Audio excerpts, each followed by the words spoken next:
आप देख रहे हैं न्यूज़ 9 भारत, रखिए आपको सबसे आगे।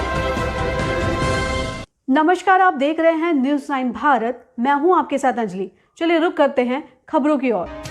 आजमगढ़ में सूत्रधार संस्थान द्वारा आयोजित 8 दिवसीय फिल्म साहित्य और नाट्य उत्सव की तैयारियों को लेकर एक प्रेस वार्ता स्थानीय तरुण इन होटल में आयोजन समिति के फेस्टिवल डायरेक्टर अंतर्राष्ट्रीय पत्रकार फिल्म क्रिटिक अजीत राय एवं रेखा चौधरी असिस्टेंट फेस्टिवल डायरेक्टर द्वारा संयुक्त रूप से की गई एवं एक अन्य प्रेस कॉन्फ्रेंस अशोक पाठक और विनोद अभिनेता के द्वारा फेस्टिवल के संदर्भ में की गई। ज्ञात हो कि सूत्रधार संस्थान आजमगढ़ में पिछले 2 दशक से आजमगढ़ में पेशेवर और प्रशिक्षित रंगकर्म को स्थापित करने के लिए प्रयासरत है। सूत्रधार हर साल नाटक कला के प्रशिक्षण और प्रदर्शन के अतिरिक्त देश भर के नाटकों को अपने वार्षिक आयोजन आजमगढ़ रंग महोत्सव में आमंत्रित भी करता है। नाट्य जगत में आरंगम के नाम से ख्याति पा चुका है। यह नाट्य समारोह काफी चर्चित है। इस साल आरंगम का 17वां संस्करण 23 से 25 मार्च 2023 को आयोजित होने जा रहा है। इसी क्रम में पिछले 3 वर्षों से आजमगढ़ अंतर्राष्ट्रीय फिल्म उत्सव 18 से 20 मार्च 2023 का आयोजन भी स्थानीय दर्शकों में गुणवत्ता युक्त व अर्थपूर्ण सिनेमा के प्रति जागरूकता लाने के उद्देश्य से किया जा रहा है। इस वर्ष चौथे आजमगढ़ अंतर्राष्ट्रीय फिल्म उत्सव में फ्रेंच अभिनेत्री मारियाना बोरोगो, जर्मन एक्टर सुजैन जेव की एक्सीडेंटल प्राइम मिनिस्टर फिल्म में सोनिया गांधी की भूमिका निभा चुकी हैं, के साथ कार्लिटा मोहिनी जो एक ब्राजीलियन कलाकार हैं, खास तौर पर इस समारोह में शामिल हो रही हैं। आगामी 18 से 25 मार्च तक आजमगढ़ के सादा टाकीज में आयोजित हो रहे चौथे आजमगढ़ फिल्म फेस्टिवल में फिल्म में रुचि रखने वाले युवाओं के लिए मास्टर क्लासेस भी होगी, जिसमें युवाओं को फिल्म बनाने की बारीकियां भी सिखाई जाएगी। प्रसिद्ध फिल्म अभिनेता यशपाल शर्मा पंचायत वेब सीरीज से घर घर लोकप्रिय हो चुके अशोक पाठक और विनोद और शबाना आजमी प्रमुख आकर्षण होंगे। ये 8 दिवसीय आयोजन दर्शकों के लिए पूर्णतः निःशुल्क है। न्यूज़ 9 भारत के लिए अमित खरवार की रिपोर्ट। हम लोग विनोद को पंचायत में तो देख पाएंगे और आपके संगठन की दास्तान थोड़ा जाना चाहेंगे, कहाँ से आप शुरुआत किए? शुरुआत तो मेरी हरियाणा से ही हुई। पापा शादी से पहले ही हरियाणा आ गए थे, तो फायरमैन की जॉब करते थे। तो जैसा आम बिहार या यूपी के लोग माइग्रेट होकर दूसरे शहरों में काम की तलाश में जाते हैं, वैसे ही मेरी भी फैमिली थी। बहुत मतलब क्या कह सकते हैं, मैं खुद भी नहीं सोचता हूँ कि मैं आज यहाँ हूँ। हाँ, लेकिन ये था कि जुनून था कि कुछ करना है, मुझे अपने परिवार की दशा को सुधारना है और अपने लिए जीवन में कुछ करना है।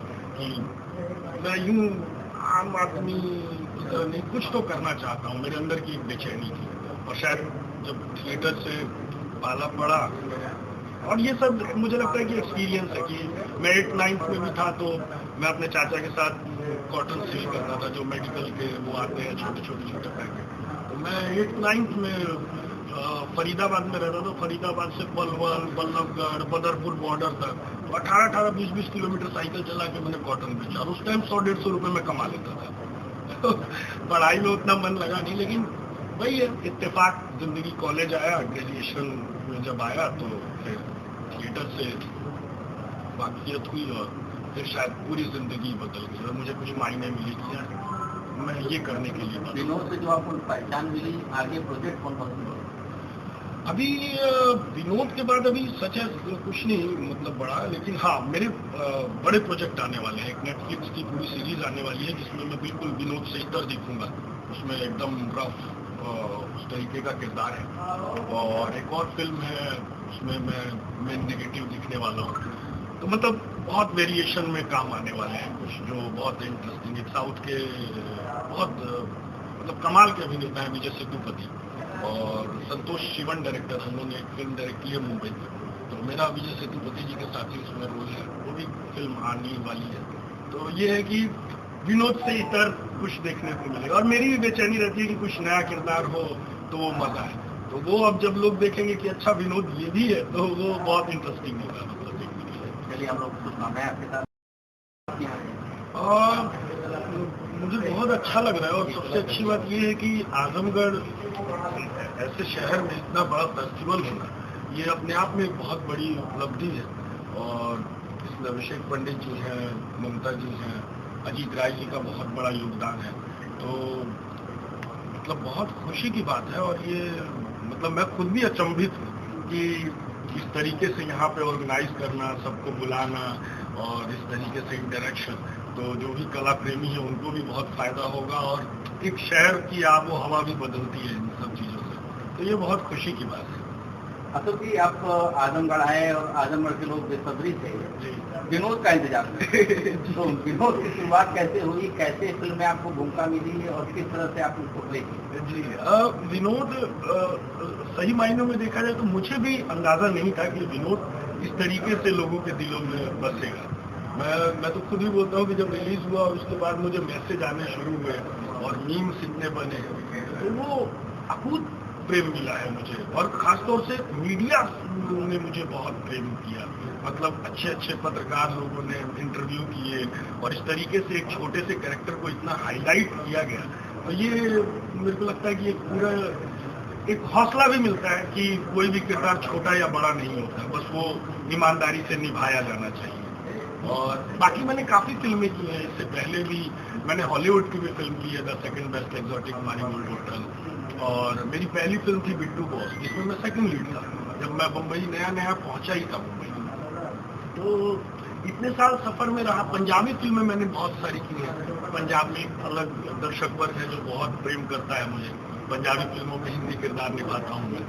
तो विनोद, लेकिन हाँ 10-12 साल मुंबई में गुजारने के बाद उतनी पहचान नहीं मिली जितनी विनोद से।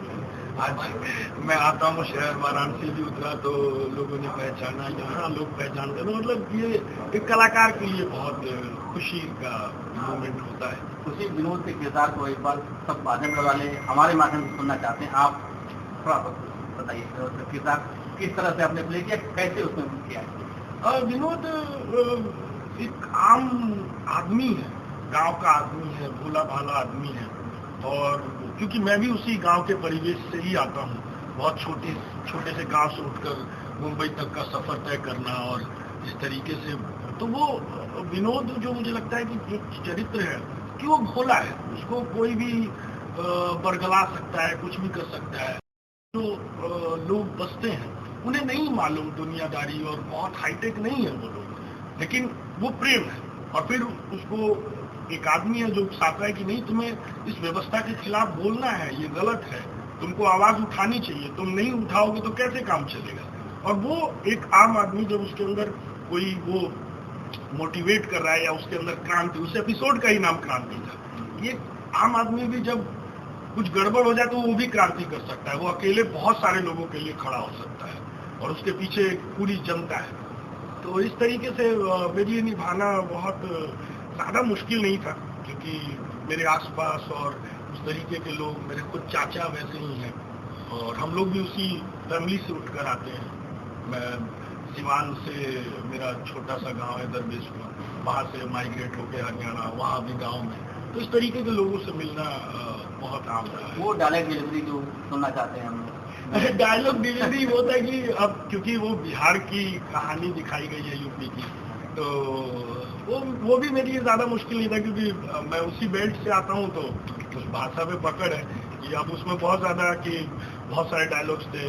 वही डायलॉग सुनना चाहते हैं। उसमें डायलॉग तो मैं क्या सुनाऊँ, उसमें यही था कि जब वो सीट उसकी टूट जाती है, मायूस है कि अब तो फिर अब क्या होगा, अब तो नहीं लगी सीट, तो वो बोलता है, मिस्त्री जाने लगता है उठ के कि तुम यार क्या कर रहे हो, तो मैं बोलता हूँ कि बुलाएंगे, फिर बुलाएंगे मिस्त्री, मतलब होप है उसमें। अच्छा एक वो भी था कि कर लेंगे हफ्ता भर इंतजार, और क्या करें, अब सीट में टूट गया तो क्या किया जाएगा। तो इस तरीके से चिनौटी वाला तो वही है, चिनौतियाँ भुलाता बहुत है ना भैया, इसीलिए स्टील वाला नहीं रखते हैं। तो यही वो एक थोड़ा मूवमेंट होता है कि आदमी जब परफॉर्म कर रहा होता है तो वो थोड़ा अलग होता है। देख रहा है विनोद मतलब सही बात है, सबने बोला देख रहा है विनोद, और जिस तरीके से सब बड़े बड़े ब्रांड्स और मिनिस्ट्री सब लोगों ने ही विनोद, ऐसा लगता है कि वो आम जनता है जो देखो ये है, चाहे वो मजाक है, वो व्यंग है या नकार है, ये एक आजकल हो गया है कि देख रहा है विनोद ये गड़बड़ है, देख रहा है विनोद वो गड़बड़ सिस्टम कैसा बन चुका है? जी मतलब ठीक है, लोग उसको मजाक में दोस्ती यार बहुत सारे बहुत सारे जो दर्शक हैं जो बाहर है, बाहर के देशों में है, वहाँ से बहुत सारे मैसेज आते हैं लोग इंडिया छोड़ गए, चाहे शहरों में बस। फिल्म महोत्सवों की तुलना में चौथे में हमने कुछ बौद्धिक और शिक्षाप्रद गतिविधियों को जोड़ा है, जिससे कि इस इलाके के नौजवानों को सिनेमा के बारे में एक पूरी जानकारी मिल सके, ताकि वो लोग मुंबई में जाकर 10 साल स्ट्रगल करने से बच जाएं। जैसे उनकी स्क्रिप्टिंग के बारे में, उनके कॉपीराइट कानूनों के बारे में, उनके डायरेक्शन के बारे में, अभिनय के बारे में, आर्ट डिजाइन के बारे में और बहुत सारे म्यूजिक के बारे में। एक म्यूजिक पर बहुत बड़ी मास्टर क्लास है। तो सिनेमा में इस समय 1000 से ज़्यादा तरीके के रोजगार हैं। तो हमने इस फेस्टिवल को रोजगार से जोड़ने की कोशिश की है, जिससे लोगों को मनोरंजन ही ना हो, उनको रोजगार भी मिले और उसका उनको मार्गदर्शन मिले। तो उस तरह के एक्सपर्ट को बुलाने की कोशिश की गई है। कौन कौन से सर एक्सपर्ट आए हुए हैं? विदेश से भी कुछ कलाकार आ रहे हैं? हाँ, विदेश से 2 लोग हैं। एक तो फ्रांस की बहुत बड़ी एक्ट्रेस है मारियन बोर्गो, जो आ रही हैं और उनकी एक मास्टर क्लास है कि हम इंटरनेशनल फेस्टिवल्स तक कैसे पहुंचे। दूसरी बर्लिन से एक बहुत बड़ी एक्ट्रेस हैं, नामी एक्ट्रेस हैं सुजैन बर्नेट, वो आ रही हैं और इन दोनों की अपनी अपनी शॉर्ट फिल्में भी हैं फेस्टिवल में। और वो लोग भी सिनेमा के इंटरनेशनल विस्तार के बारे में बात करेंगी, क्योंकि मैंने जैसा कि कहा कि यह साल भारतीय सिनेमा के लिए गौरव का साल है, क्योंकि 2 भारतीय फिल्मों को ऑस्कर अवार्ड मिले हैं, एक RRR को और एक एलिफेंट विस्पर्स को। सर कितनी फिल्मों का इसमें दिखाई जाएंगे टोटल 9 से 10 फिल्में दिखाई जाएंगी। कौन कौन से विषय पे हैं? उसमें पहली फिल्म दादा लक्ष्मी है, जिससे यशपाल शर्मा उसके डायरेक्टर और एक्टर हैं। और ये सारी फिल्में लगभग नेशनल अवार्ड विनिंग फिल्में हैं और इनका दुनिया भर में बहुत स्वागत हुआ है। तो दादा लक्ष्मी हरियाणा के एक बहुत बड़े फोक सिंगर थे, जिनसे हरियाणवी संगीत की शुरुआत मानी जाती है। उन्होंने रागिनियों की रचना की। तो उनके बायोपिक है, जिसका पार्ट 1 अभी यशपाल शर्मा ने निर्देशित किया है और मेन लीड रोल में है, वो दिखाई जा रही है। दूसरी पंकज कपूर की एक फिल्म है जो उर्दू भाषा की राजनीति पर है, मुनीर रिजवी, और उनकी मुनीर रिजवी की फिल्म है सहर। उसके बाद और फिल्म है बहुत सारी। एक आईपैड है, जो आईपैड औरतों की उस मासिक धर्म की समस्या को लेकर बहुत मार्मिक फिल्म है, जो अभी रिलीज नहीं हुई है। अमित राय की फिल्म है। अमित राय आ रहे हैं, अमित राय की मास्टर क्लास है। अमित राय की फिल्म 14 अप्रैल को दूसरी फिल्म रिलीज हो रही है, ओ माई गॉड पार्ट 2, अक्षय कुमार वाली। तो वो बड़े डायरेक्टर हैं, जिन्होंने रोड टू संगम बनाई थी, जिसको हमने पहले आजमगढ़ में हम दिखा चुके हैं। उसके बाद एक फिल्म संजय पूरन सिंह चौहान की है, वो भी नेशनल अवार्ड विनिंग फिल्म है। तो इस तरह से दुनिया ग्लोबल हो रही है। तो ग्लोबल होने से क्या होता है कि हमारा सिनेमा उन तक पहुंच रहा है, उनका सिनेमा हम तक पहुंच रहा है। हमने आजमगढ़ में, जिसको हम लॉस एंजल्स कहते हैं, वहाँ 2 भारतीय फिल्मों को ऑस्कर अवार्ड मिला है। हिंदुस्तान के लिए बहुत बड़ी घटना है। एलिफेंट विस्पर्स को मिला और आखिरी दिन शबाना आजमी ने कहा है कि वो अपने पिताजी पर बनी फिल्म। अभी के लिए फिलहाल इतना ही काफी। बने रहिए हमारे साथ। छोटी से बड़ी खबर जानने के लिए न्यूज़ 9 भारत पर अब चाहूंगी इजाजत। नमस्कार।